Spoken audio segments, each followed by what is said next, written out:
Assalamu alaikum. Today we are going to discuss the measurement, scaling, and reliability and validity. What the reliability and validity is. So what is the goodness of measures? आज हमारा topic of discussion यही रहेगा.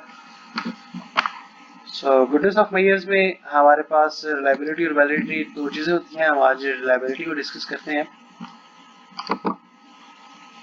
Reliability में दो चीजें होती हैं, stability and internal consistency. Stability and internal consistency. Stability में test retest reliability and parallel form reliability होती है, और इंटरनल कंसिस्टेंसी में split half reliability and inter item consistency reliability. हम वन बाय वन तमाम चीज़ों को देखेंगे. This is the full diagram of the goodness of data. It includes reliability and validity. आज हम सिर्फ रिलायबिलिटी को डिस्कस करेंगे, इसमें स्टेबिलिटी और कंसिस्टेंसी और इसके अंदर आने वाले फर्दर टेस्ट को हम डिस्कस करेंगे. So what the goodness of data is? Goodness of data means we need to be reasonably sure that the instruments we use in our research do indeed measure the variable they are supposed to and that they measure them accurately. हम दो चीज़ों पर यहाँ focus करते हैं कि एक जो इंस्ट्रूमेंट आपने डेवलप किया है वो इंस्ट्रूमेंट उसी चीज़ को मेजर करे जिस पर्पज के लिए उसको बनाया गया है. एक तो ये इंस्ट्रूमेंट का मतलब यहाँ पर क्या है जी, क्वेश्चनर. आपने जो क्वेश्चनर बनाया है उसमें जो क्वेश्चंस आपने लिखे हैं हर वेरिएबल से रेलेवेंट, वो क्वेश्चन उसी वेरिएबल को ही मेजर कर रहे हो. एक ये चीज श्योर करनी है, और दूसरा ये कि वो उसको एक्यूरेटली मेजर कर रहे हो. So these two things are quite important over here. कि एक तो उसी चीज को मेजर कर रहा है और दूसरा एक्यूरेटली मेजर कर रहा है. इसको हम कहते हैं गुडनेस ऑफ मेजर्स. ठीक है, तो हम स्टार्ट करते हैं रिलायबिलिटी को. Sorry, but reliability is the accuracy in measurements. So the reliability of a measure indicates the extent to which it is without bias. Means कि आप का जो इंस्ट्रूमेंट है वो एरर फ्री होना चाहिए. Hence ensure consistent measurement across time and across various items in the instrument. दो type की यहाँ पर एरर फ्री या बाइस फ्री आपका इंस्ट्रूमेंट होना जरूरी है. एक तो ये कि वो instrument across time same type का रिस्पॉन्स जनरेट करके दे, कि आप एक टाइम में उससे डाटा कलेक्ट करें फिर दूसरे टाइम में दोबारा उससे डाटा कलेक्ट करें तो एक ही टाइप का रिस्पॉन्स जनरेट करवाए. और दूसरा अक्रॉस इंस्ट्रूमेंट्स एज वेल, कि आप के आइटम्स जो अवेलेबल हैं उस इंस्ट्रूमेंट में, मीन्स क्वेश्चनर के अंदर जो डिफरेंट क्वेश्चंस अवेलेबल हैं वो भी आपस में एक दूसरे के साथ कनेक्टेड होना जरूरी है. उनके अंदर भी एरर नहीं होना चाहिए. तो दोनों टाइप की हम यहाँ पर स्टेबिलिटी की बात कर रहे हैं. एक तो time with the passage of time, और दूसरा with in items. Various items जो है उनमें भी स्टेबिलिटी होना जरूरी है. सो दिस स्टेबिलिटी और कंसिस्टेंसी, ये दोनों चीजों की हम यहाँ पर बात कर रहे हैं.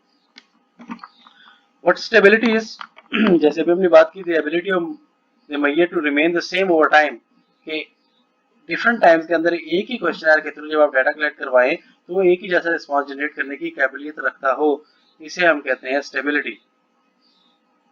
सो डिस्पाइट अनकंट्रोलेबल टेस्टिंग कंडीशंस और state of the respondent themselves, कि अगर आप टेस्टिंग कंडीशन चेंज कर लें या रिस्पोंडेंट का अपना जो मूड है वो चेंज हो रहा हो तो भी उसके बावजूद वो सेम टाइप का रिस्पॉन्स जनरेट करवा रहा हो, is indicative of its stability and low vulnerability to change the situation. So this attest to its goodness because the concept is stable measure no matter when it is done. तो अगर ये दोनों चीजें available है कि with the passage of time, कि time गुजरने के बाद भी वो सेम टाइप का रिस्पॉन्स जनरेट कर रहा है और रिस्पोंडेंट की अपनी स्टेट चेंज होने से भी वो सेम टाइप का रिस्पॉन्स जनरेट कर रहा है, it means it's a stable measure. इसको मेजर करने के लिए हमारे पास दो मेथड होते हैं. First is the test retest reliability and second one is the parallel form reliability. So test retest reliability, the reliability coefficients obtained with the repetition of the same measure on a second occasion is called the test retest reliability. होता ये है कि हम एक ही instrument को, एक ही questionnaire को दो डिफरेंट टाइम्स में फिल करवाते हैं सेम रिस्पोंडेंट से और चेक करते हैं कि उनके जो रिस्पॉन्सेज आए हैं उसमें कितनी सिमिलैरिटी है, उसका हम कोरिलेशन चेक करते हैं। जितना ज्यादा कोरिलेशन होगा उतनी ज्यादा टेस्ट टेस्ट रिलायबिलिटी ज्यादा होगी। So that is when a questionnaire containing some items that are supposed to measure a concept is administered to set of respondents now and again to the same respondents, say several weeks or 6 months later. Then the correlation between the scores obtained at the two different times from one and the same set of respondents is called the test returns coefficient. तो आपने एक ही question है दो different time में same respondent से fill करवाया और उनके दरमियान कोरिलेशन को चेक किया। जितना कोरिलेशन ज्यादा होगा टेस्ट रिलायबिलिटी भी उतनी ज्यादा होगी। सेकंड मेथड चेक करने का है वो है parallel form reliability. When responses on two comparable set of measures tapping the same construct are highly correlated, we have parallel form reliability. So both forms have similar items and the same response format, the only change being the wording and the order or sequence of the questions. तो अब क्या करते हैं कि एक questionnaire जो है उसको उसकी एक और कॉपी प्रिपेयर कर लेते हैं, उसमें क्वेश्चनर को ऊपर नीचे कर देते हैं। एक क्वेश्चन जो पहले नंबर पे था वो 5वें नंबर पे ले गए, ये छठे पे ले गए, छठे वाले को तीसरे पे ले आए, तीसरे वाले को दूसरे पे ले गए। तो आप उसका सीक्वेंस चेंज कर देते हैं, थोड़ी सी वर्डिंग चेंज कर देते हैं और एक ही पर्सन से उन दोनों क्वेश्चनर को फिल करवाते हैं और चेक करते हैं कि उन दोनों क्वेश्चनर के रिस्पॉन्सेज में कितना कोरिलेशन अवेलेबल है। जितना ज्यादा कोरिलेशन होगा पैरेलल फॉर्म रिलायबिलिटी भी उतनी ज्यादा होगी। अब हम बात करते हैं कंसिस्टेंसी की। Consistency means the internal consistency of measure is indicative of the homogeneity of the items in the measures that have the construct। कि आपका जो क्वेश्चनर है वो जिस कंस्ट्रक्ट को जिस वेरिएबल को मेजर करने के लिए कंस्ट्रक्ट किया गया है उसके जो आइटम्स हैं जो क्वेश्चंस हैं उनके दरमियान होमोजेनिटी होना जरूरी है। मींस एक वेरिएबल के जितने भी क्वेश्चंस हैं वो आपस में एक दूसरे के साथ होमोजेनियस होना जरूरी है उनका। So the items should hang together as a set and should be capable of independently measuring the same concept so that the respondent attach the same overall measures to each of the items। पहली बात तो ये है कि जितने भी questions एक variable को मेजर करने के लिए हैं वो आपस में होमोजेनियस हों, वो एक दूसरे के साथ हैंग टुगेदर हों। और दूसरा ये कि हर क्वेश्चन इंडिपेंडेंटली भी उसी कॉन्सेप्ट को मेजर कर रहा हो जिस कॉन्सेप्ट को मेजर करने के लिए उस क्वेश्चन को डेवलप किया गया है। मींस अगर एक वेरिएबल को मेजर करने के लिए आपने चार क्वेश्चन डेवलप किए हैं तो हर क्वेश्चन उस वेरिएबल को ही मेजर कर रहा हो इंडिपेंडेंटली भी। So this is known as consistency. इसको मेजर करने के लिए हमारे पास दो मेथड्स हैं, एक है इंटर आइटम कंसिस्टेंसी रिलायबिलिटी और दूसरा है split half reliability. Inter item consistency reliability, this is a set of consistency of respondents answers to all the items in a measure to the degree that the items are independent measures of the same concept, they will be correlated with one another। तो हमने जब इस चीज को ensure किया है कि एक वेरिएबल को मेजर करने के लिए जो क्वेश्चंस पूछे गए हैं वो आपस में होमोजेनियस हैं, तो जाहिर सी बात है जब उनके आंसर्स आएंगे तो वो आपस में एक दूसरे के साथ कोरिलेटेड होंगे। तो जब एक दूसरे के साथ कोरिलेटेड होंगे तो ही वो एक आइटम एक ही कंसेप्ट को मेजर कर रहा है, तो सारे आइटम्स उसी कंसेप्ट को मेजर करें तो उनके दरमियान कोरिलेशन डेवलप हो जाएगा। तो मींस के एक वेरिएबल को मेजर करने के लिए आपने जो 3 4 5 क्वेश्चन बनाए हैं वो आपस में कोरिलेट होना जरूरी है। So the most popular test of inter item consistency reliability are Cronbach alpha and Kuder Richardson formula. तो हम इंटर आइटम कंसिस्टेंसी रिलायबिलिटी को मेजर कर सकते हैं क्रॉनबेच अल्फा से अगर आपके पास मल्टी पॉइंट स्केल आइटम्स हैं, मींस जैसे लिक्विड स्केल है या सिमेट्रिक डिफरेंशियल स्केल है या रेटिंग स्केल्स हैं, जो भी आपके पास जिसमें मल्टीपल आपके पास चॉइसेस अवेलेबल हैं तो फिर आप क्रॉनबेच अल्फा यूज कर सकते हैं। लेकिन अगर आपके पास डाइकोटोमिक स्केल है जिसमें आपको दो ही ऑप्शन हैं यस और नो की, तो उस सूरत में अगर आपने इंटर आइटम कंसिस्टेंसी रिलायबिलिटी को चेक करना है तो फिर कूडर रिचर्डसन फार्मूला जो है वो यूज किया जा सकता है। सेकंड मेथड जो है वो है split half reliability. Split half reliability reflects the correlations between the two halves of an instrument.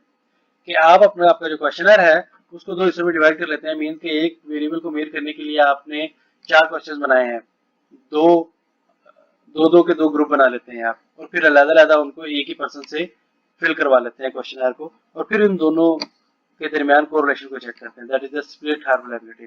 So the estimate would vary depending on how the items in the measures are split into two halves। तो जैसे हमने equally split किया है तो उनके दरमियान जो major आएगी वो हाईली कोरिलेशन होना जरूरी है। लेकिन अगर आप डिफरेंट वेरिएबल्स को अलग-अलग स्प्लिट करते हैं तो फिर उसके लिए डिफरेंट मेजर जो है वो डिफरेंट मेथोडोलॉजी यूज होती है। लेकिन नॉर्मली हम क्या करते हैं कि एक ही वेरिएबल के जो क्वेश्चंस हैं उनको इक्वली दो पोर्शन में डिवाइड कर देते हैं, स्प्लिट हाफ कर देते हैं और फिर उनको अलग-अलग फिल करवा के उनके दरमियान कोरिलेशन चेक कर लेते हैं। सो अगर आपने कंसिस्टेंसी चेक करनी है तो उसके लिए सबसे बेस्ट फॉर्मेट जो है वो इंटर एटम कंसिस्टेंसी रिलायबिलिटी है। तो क्रोनबेच अल्फा जो है वो नॉर्मली यूज करते हैं हम, और ये सबसे बेटर कंसीडर होता है। तो जितनी ज्यादा वैल्यू होगी क्रोनबेच अल्फा की उतना ज्यादा बेटर कंसीडर होगा। ऐसे ही कोटर रिचर्डसन की जो वैल्यू है, फार्मूला की जो वैल्यू है वो भी जितनी ज्यादा होगी उतनी बेटर कंसीडर होगी।